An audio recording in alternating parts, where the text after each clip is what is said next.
कधी गिरणारी तर कधी गाणगापूर, गुप्त संचार तुमचा या समस्त भूतलावरी। श्री स्वामी समर्थ, जय जय स्वामी समर्थ।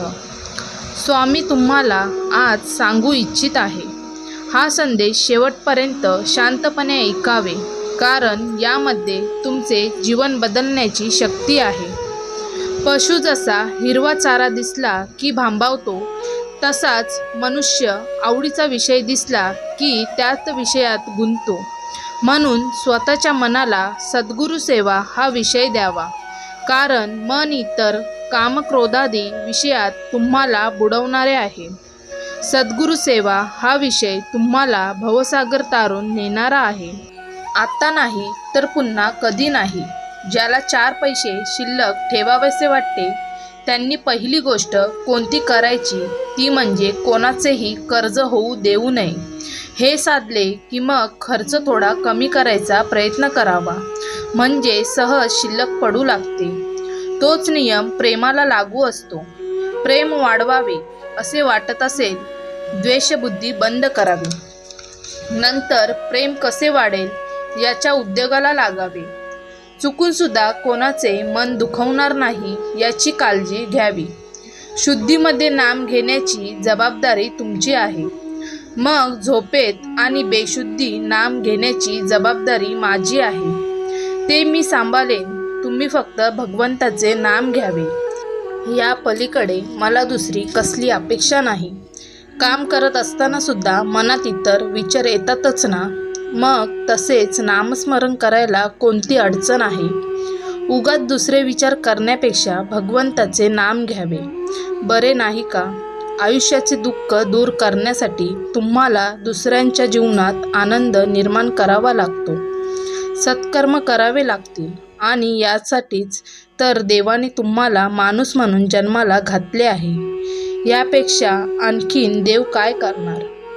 जप आणि जप या दोन्ही शब्द दिसायला सारखेच आहेत, पण उच्चार वेगवेगळे आणि त्याचे अर्थ भिन्न आहेत। परमेश्वराचे नामस्मरण म्हणजे जप आणि स्वतःला सावरणे म्हणजे जप, तरी पण त्याचा संबंध खूप जवळचा आहे।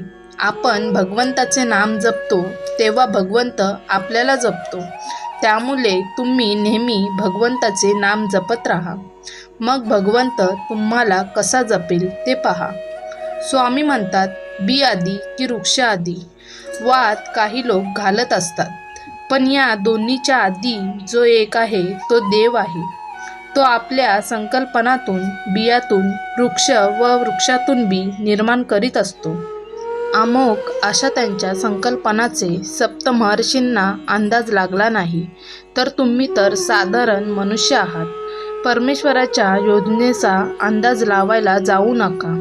तुम्ही फक्त देवाचे नामस्मरण करा, सत्कर्म करा।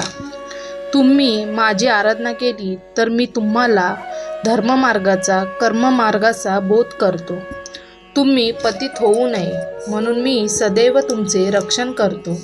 माझे हे आशीर्वाद प्राप्त करून घेण्यासाठी आत्ताच आपल्या व्हिडिओला लाईक करा आणि कमेंटमध्ये होय माझा स्वामी शक्तीवर विश्वास आहे असे टाईप करा। देवाला घाबरलात नाही तरी चालेल, पण तुमच्या कर्माला घाबरून राहा, कारण शाप किंवा आशीर्वाद, शिवा किंवा ओव्या, निंदा किंवा स्तुती, सुख किंवा दुःख यापैकी जे काही तुम्ही एखाद्याला देता तेच तुमच्याकडे परत येत असते।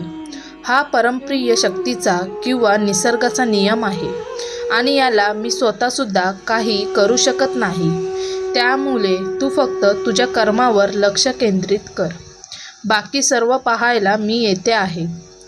मी तुझ्यासमोर येऊन जातो तेव्हा तू मला ओळखायला चुकतोस।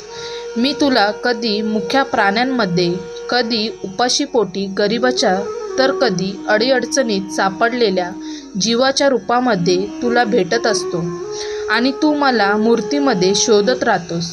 मी सर्वत्र आहे, मी चराचरात व्यापून आहे, मी कोठेही गेलेलो नाही, मी सदैव तुझ्यासोबत आहे।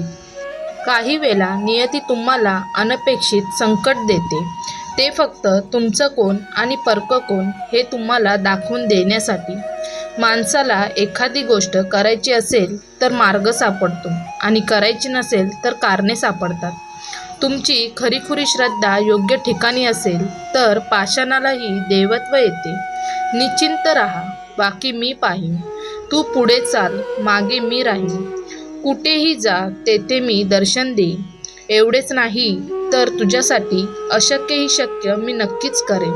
चांगल्या माणसांना चांगल्या गोष्टी जरा उशिरातच समजतात. संयम ठेवा, तुझी वेळ पण लवकरच येणार आहे. भिवू नकोस, मी तुझ्या पाठीशी आहे. मित्रांनो, संपूर्ण व्हिडिओ आवडला असेल तर आपल्या चॅनलला सबस्क्राईब करायला विसरू नका. श्री स्वामी समर्थ. जय जय स्वामी समर्थ.